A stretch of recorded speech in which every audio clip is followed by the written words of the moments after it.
La diaspora des bulles et nous retrouvons l'ami Didier Passamonique. Bonjour Didier. Bonjour Ilana. Et oui, je le rappelle, vous êtes directeur de la rédaction du site Actua BD et on parle avec vous tous les jours de bande dessinée. Et aujourd'hui Didier, c'est de la Révolution française que nous allons parler, mais d'une révolution, disons-le, revisitée. Absolument, bande dessinée, c'est d'ailleurs même le mot, Ilana, c'est un petit bijou qui nous est proposé par le Lombard aujourd'hui. C'est la réunion entre deux grands talents actuels, le dessinateur flamand Simon Spruit, il faut correctement le prononcer, c'est qui est le prix Wolinski de la BD du Point de l'année dernière, pour le Tambour d'A Moscova.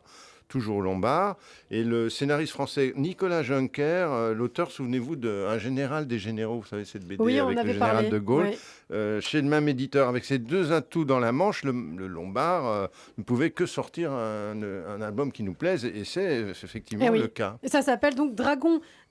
Alors, dans quel angle la Révolution française est-elle abordée ? C'est aussi farce que De Gaulle dans un général des généraux, justement, dont nous avons déjà parlé ou pas ?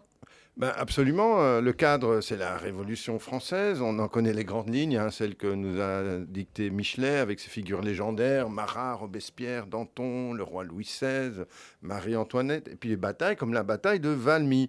C'était quoi encore la bataille de Valmy ? Ah oui, c'est cette bataille décisive qui permit à la Révolution de s'établir.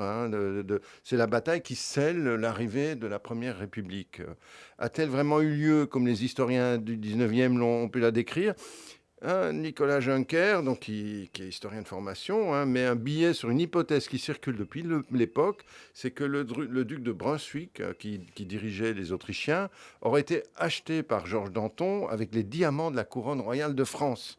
Volé 4 jours plus tôt dans le garde-meuble de la couronne. Le fait que le général Kellermann et le duc de Brunswick étaient tous les deux d'obédience maçonnique expliquerait cela. Bon, les historiens sérieux font la moue, mais le fait est que l'un des diamants de la couronne s'est effectivement retrouvé plus tard dans l'héritage du duc. Donc l'hypothèse est quand même un peu confortée. Mais là n'est pas l'intérêt de cet album qui tourne la Révolution en farce grotesque. C'est le focus est porté spécialement sur un personnage extraordinaire qui est le dragon. Alors Dragon, c'est son nom, et puis il est dragon. Voilà pourquoi on l'appelle le dragon, et dragon d'Agarde. Juncker en fait l'assassin par erreur d'un général victime d'une mutinerie des soldats. Bon, il est passablement sodomite, à l'affût de la moindre galipette. Il se serait même fait le duc d'Orléans en personne. Le dragon est l'acteur majeur de cette farce qui décrit les dessous, c'est le cas de le dire, d'une révolution française comme on ne l'a jamais connue. Bon, est-ce que c'est bien sérieux tout ça, Didier ?